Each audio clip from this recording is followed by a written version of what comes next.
আজকে দেখাবো আপনারা খুব সহজে ফেসবুক পেজ কিভাবে ডিলিট করবেন। 3 টু দাগে আপনারা ক্লিক করবেন। ক্লিক করার পরে সেটিং প্রাইভেটে যাবেন। সেটিং প্রাইভেটে ক্লিক করবেন কিন্তু সামনে এসেছে।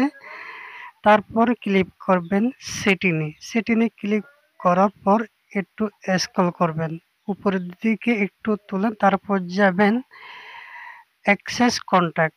অ্যাক্সেস কন্টাক্টে যাওয়ার পর তারপরে অ্যাক্সেস অ্যান্ড কন্টাক্ট সেখানে ক্লিক করেন। ক্লিক করার পরে দেখা যাবে তারপর দেখতে পাচ্ছেন ডিলিট পেজ। কিন্তু আপনারা অবশ্যই ডিলিট পেজে ক্লিক করবেন। সেখানে সাবমিট করবেন, আবার সাবমিট করবেন।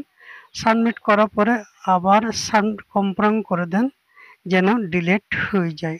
আবার কিন্তু সাবমিট করেন। সাবমিট করার পরে আপনারা পাসওয়ার্ড চাচ্ছে, অবশ্যই আপনারা যেভাবে পাসওয়ার্ড দিয়েছেন সেভাবে কিন্তু পাসওয়ার্ড দেবেন। পাসওয়ার্ড দেওয়ার পরে আবার সাবমিট করেন।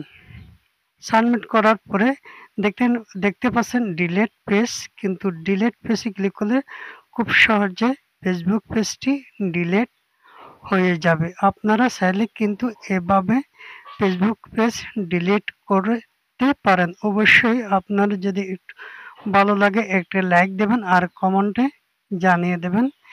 আপনারা তাড়াতাড়ি ফেসবুক পেজটি ডিলিট করতে পারবেন। দেখতে পাচ্ছেন আমার ফেসবুক পেজটি ডিলিট হয়ে গেছে। অবশ্যই আপনারা সকলে ভালো থাকবেন। আমার ভিডিও দেখার জন্য আপনাদেরকে অনেক অনেক ধন্যবাদ। আল্লাহ হাফেজ।